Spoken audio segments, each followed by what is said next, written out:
चलिए अब हम लोग अगला एग्जाम्पल देखते हैं।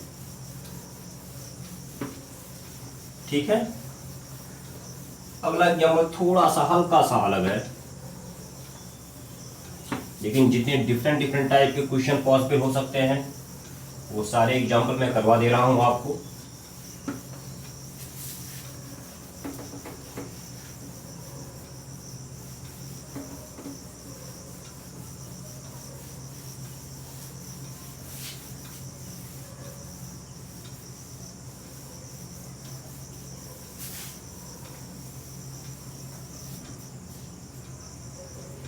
चलिए क्वेश्चन देखते हैं हम लोग।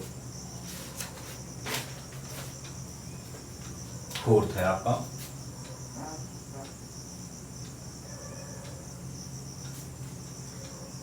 Carbon dioxide contain carbon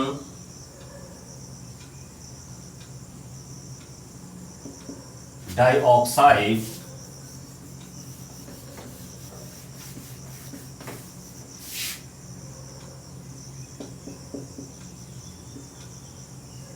contain 27.27% of carbon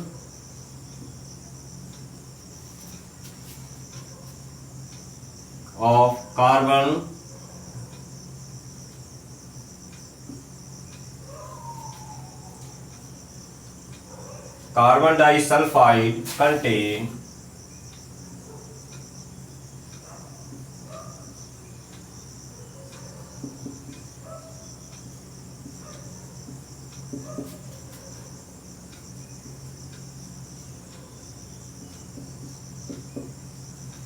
15.79% carbon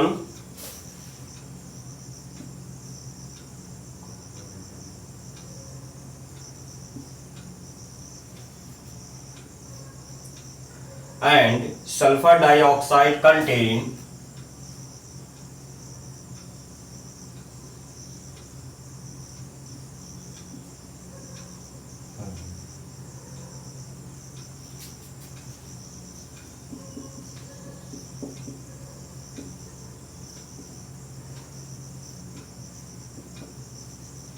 50% carbon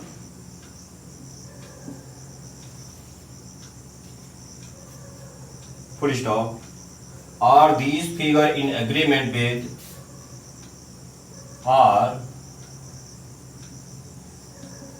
these figure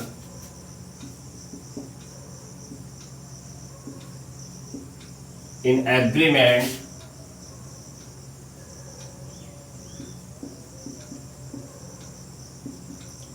with law of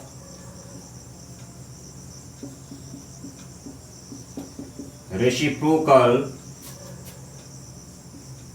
proportion?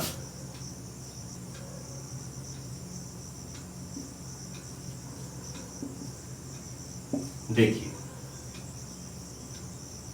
क्या कह रहा है।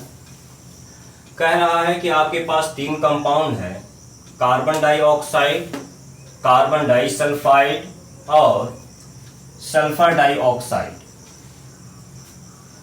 कार्बन डाइऑक्साइड में कार्बन 27.27% है, कार्बन डाइसल्फाइड में कार्बन 15.79% है और सल्फर डाइऑक्साइड में कार्बन 50% है।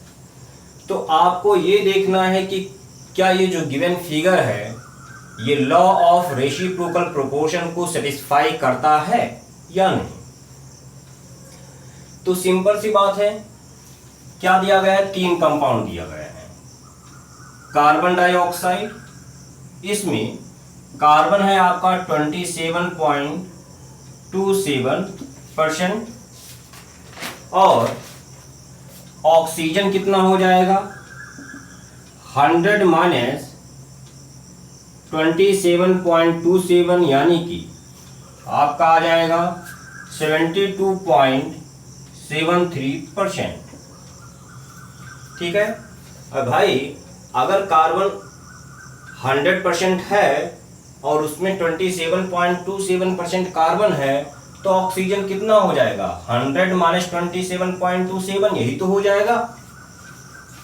अगला कार्बन डाइसल्फाइड, इसमें कार्बन है आपका 15.79%, तो सल्फर कितना हो जाएगा? 100 माइनस 15.79, यानी कि इसकी वैल्यू आ जाएगी 84.21%। ठीक ऐसे ही सल्फर डाइऑक्साइड, इसमें आपका सल्फर है, सल्फर डाइऑक्साइड में आपका सल्फर प्रेजेंट है। यहां पे सल्फर होना चाहिए था, यहां सल्फर,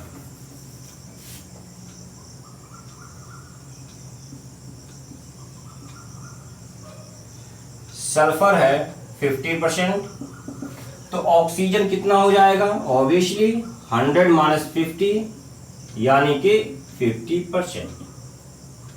तो आपसे ये कहा गया है कि क्या ये लॉ ऑफ रेसिप्रोकल प्रोपोर्शन को सेटिस्फाई करेगा? अब देखिए, लॉ ऑफ रेसिप्रोकल प्रोपोर्शन के लिए आप क्या देखते थे?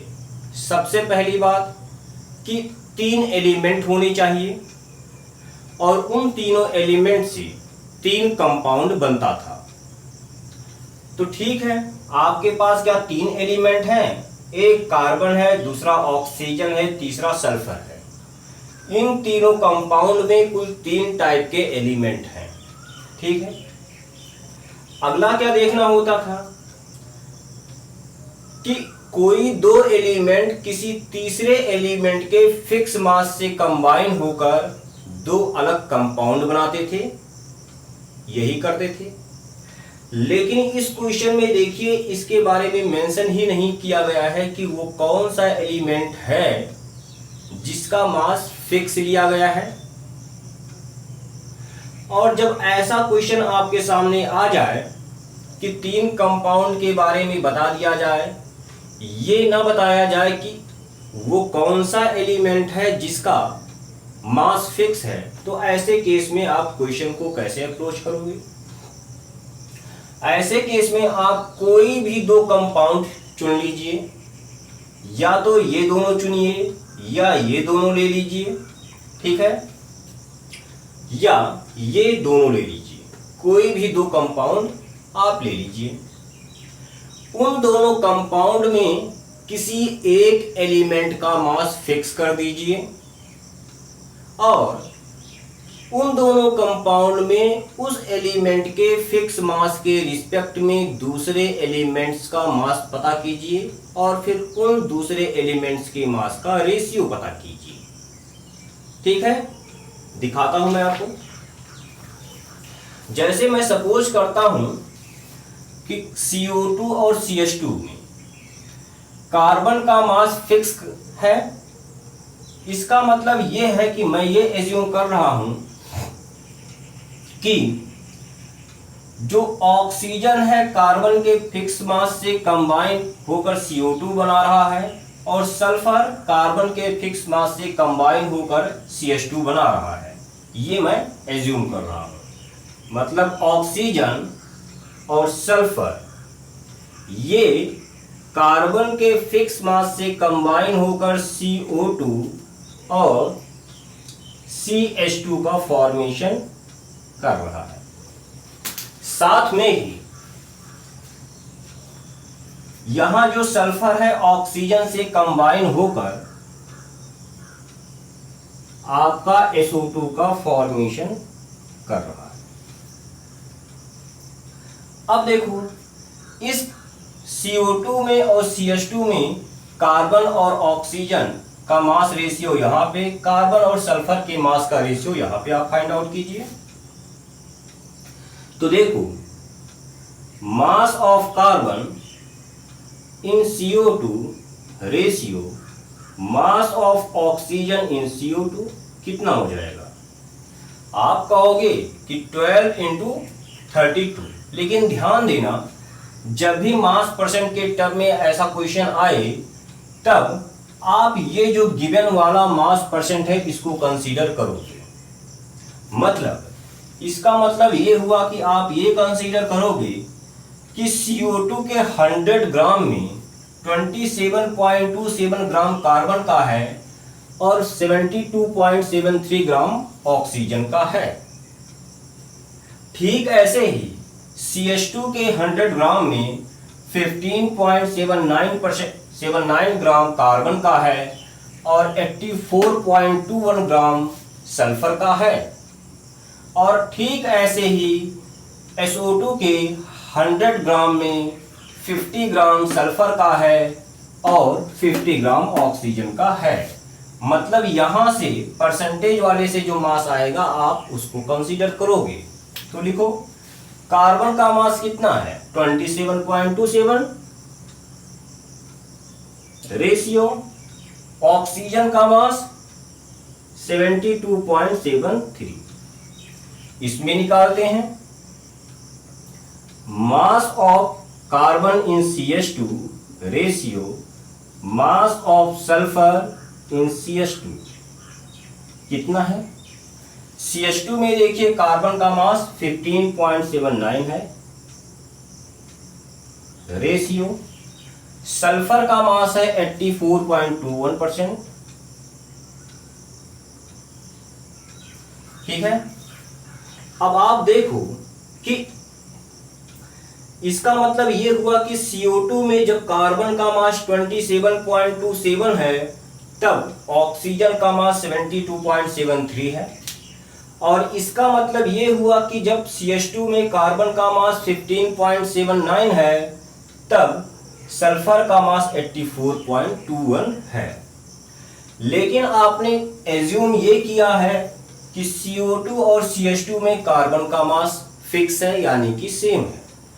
यानी कि कार्बन का जो मास यहां पे है वही मास यहां पे होना चाहिए, यानी कि यहां और यहां कार्बन का मास सेम होना चाहिए।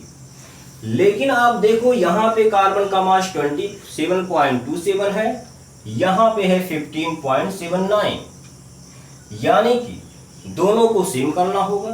तो मैं क्या कर देता हूं कि इसको भी 27.27 में बदल देता हूं। कैसे, हमने आपको ठीक बताया था एक तरीका। तो आइए इसको हम लोग चेंज करते हैं। क्या करता हूं, इसको यहां स्पेस नहीं है,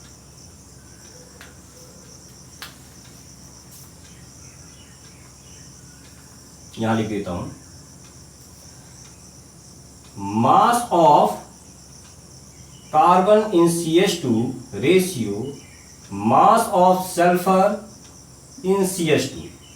मैं क्या करता हूं कि इसको मल्टीप्लाई कर देता हूं 27.27 अपॉन 15.79, 15.79 रेशियो 84.21। इसको आप सॉल्व करोगे, मतलब इस पूरे से आप इसको भी मल्टीप्लाई करोगे, इसको भी मल्टीप्लाई करोगे, तो इसकी वैल्यू आ जाएगी हमारे पास, मैं देख के लिख दे रहा हूं 27.27 रेशियो 145.4 ये आ गया। यानी कि अब आप देख रहे हो कि CO2 में और CH2 में कार्बन का मास 27.27 यहां और यहां हो गया है, और कार्बन के इस फिक्स मास यानी कि 27.27 के रिस्पेक्ट में CO2 में जो ऑक्सीजन का मास है और CH2 में जो सल्फर का मास है उसका हम लोग रेशियो निकाल लेंगे। तो निकालो, mass of oxygen in CO2 upon mass of sulfur in CH2 at fixed mass of carbon 27.27 equals to 72.73 upon 145.4 4। इसको मैं उल्टा लिख देता हूं, थोड़ा एक नया केस आ जाएगा। सल्फर CH2 कर देता हूं, O2 और ऑक्सीजन। जैसे लिखा था वैसे भी लिख सकते हो और ऐसे भी लिख सकते हो, ठीक ना, दोनों सही है। तो आ जाएगा आपको 145.4 अपॉन 72.7 के, इसको सॉल्व करोगे तो वैल्यू 2 आ गई। इस तरह से जो पहला रेशियो होता है वो आपके पास आ गया। अब आपको दूसरा रेशियो निकालना है, यानी कि जो CH2 है, सॉरी जो SO2 है, उसमें सल्फर और ऑक्सीजन के मास का आप रेशियो निकालोगे। निकालो, चलो।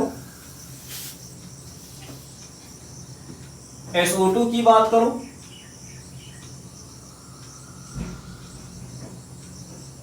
तो आप देखो यहां पे mass of sulphur in SO2 upon mass of oxygen in SO2 क्या हो जाएगा? 32 सल्फर का है यहां पे और 32 ऑक्सीजन का है, यानी कि 1। तो आप देखो कि क्या ये वाला रेशियो इसके इक्वल या फिर इसका होल नंबर मल्टीपल या फिर 1 अपॉन होल नंबर मल्टीपल है। तो ऑब्वियस सी बात है, इसकी वैल्यू 2 है, इसकी वैल्यू 1 है, इक्वल तो नहीं है। अब होल नंबर मल्टीपल क्या है आप देखो, इसकी वैल्यू 2 है, इसकी वैल्यू 1 है। ऑब्वियसली अगर आप इसको 2 से मल्टीप्लाई कर दो तो ये वाला है आ जाएगा, यानी कि ये वाला रेशियो इसका होल नंबर मल्टीपल है, यानी कि law of reciprocal proportion satisfy करेगा। तो लिख दो कि mass of sulphur in CH2 upon mass of oxygen in CO2 at fixed mass of carbon 27.27 equals to twice of mass of sulfur in SO2 upon mass of oxygen in SO2, यानी कि law of reciprocal proportion satisfied. आपको समझ में आया हमने क्या किया? जो कंपाउंड गिवन था उन कंपाउंड में एक एक एलिमेंट का परसेंटेज गिवन था। तो सबसे पहली बात, उन कंपाउंड में जो दोनों एलिमेंट प्रेजेंट है उनका हमने परसेंटेज निकाल लिया इस तरह से। फिर इसके बाद ये तो मेंशन नहीं है कि वो तीसरा एलिमेंट कौन सा है जिसका मास फिक्स है, तो उसके लिए हमने आपको बताया कि इन तीनों में से कोई भी 2 कंपाउंड चुन लीजिए और उन दोनों कंपाउंड में किसी एक एलिमेंट का मास आप फिक्स मान लो। तो हमने CO2 और CH2 को चुना और इन दोनों में हमने कार्बन के मास को फिक्स मान लिया, यानी कि ये एज्यूम किया कि ऑक्सीजन और सल्फर कार्बन के फिक्स मास से कंबाइन होकर CO2 और CH2 का फॉर्मेशन कर रहे हैं। इसके बाद CO2 और CH2 में जो कार्बन का फिक्स मास है उसके रिस्पेक्ट में ऑक्सीजन का मास और सल्फर का मास हमने यहां और यहां पता किया, और ऑक्सीजन के इस मास और सल्फर के इस मास का हमने रेशियो निकाल लिया। इसके बाद हम लोग तीसरे कंपाउंड पे गए, यानी कि जहां पे सल्फर ऑक्सीजन से कंबाइन होकर SO2 का फॉर्मेशन कर रहा है। फिर इस SO2 में सल्फर और ऑक्सीजन के मास का हमने रेशियो निकाल लिया। इसके बाद हमने ये देखा कि क्या ये वाला रेशियो इसका सिंपल मल्टीपल या फिर इक्वल है, अगर है तो law of reciprocal proportion satisfy हुआ। ठीक है, वीडियो पॉज करके नोट करो, इसके बाद अगला क्वेश्चन करवाऊंगा, वो भी अच्छा क्वेश्चन है।